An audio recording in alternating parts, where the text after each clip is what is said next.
Halperin, editor-at-large at Time Magazine and a political analyst for ABC News. What's an editor-at-large?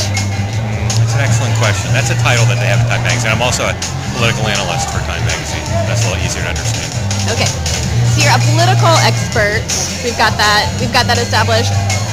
The New Hampshire primary is tomorrow. How do you see it shaking out tomorrow?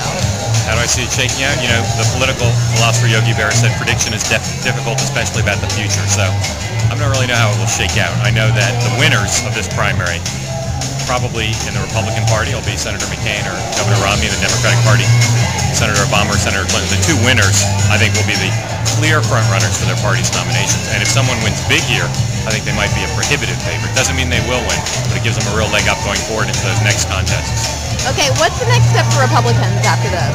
Well, a lot of the emphasis that these primary and caucus results are given are created by the media, not by the public, not by the candidates themselves. I think the press is looking for the Republicans and the Democrats, mostly to South Carolina, although both parties have other contests before South Carolina. The Republicans have Michigan, the Democrats have Nevada, and those contests will get some importance. But my sense is that South Carolina is going to be the big showdown for both next.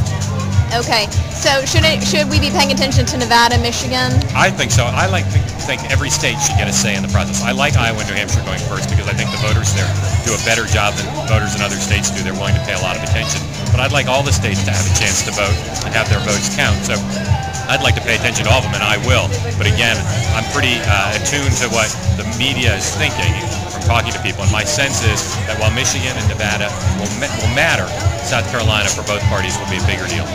Okay, so you just wrote a book about undecided voters. Have you talked to the undecideds here in New Hampshire who are really the big get right now? I talk to them all the time. My book is called The Undecided Voter's Guide to the Next President, so it's really about the candidates for undecided voters. But all of us here talk to undecided voters all the time because both anecdotally and substantively, it's just a great way to get a sense of what people are deciding on, what issues matter.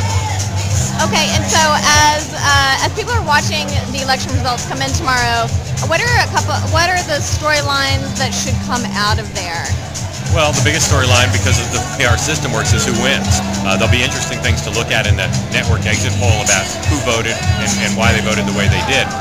But people are going to look at the percentage of independent voters. They're going to look at where those people went, the female vote, the male vote. They're also going to look at the question of change. It's obviously the most powerful force in this election, but exactly how it plays out in the primary, I think, will be of great interest to people. Okay, and we're here at a Hillary Clinton rally. What do you think's going on with her campaign right now? Well, Senator Clinton is in, as we say in formal jargon, a world of hurt because she finished third in Iowa. She's in danger of losing here. And the reason there is such emphasis on these early contests is we're seeing it right now as powerfully as I've ever seen it. Momentum from early wins really does matter. And her advisor said to me all year, even when she was riding high, no one just walks the nomination. Every front runner, no matter how strong they are, is tested. This is her test. If she can fight back, she's going to produce an incredible story because the press and some of the public is writing her off.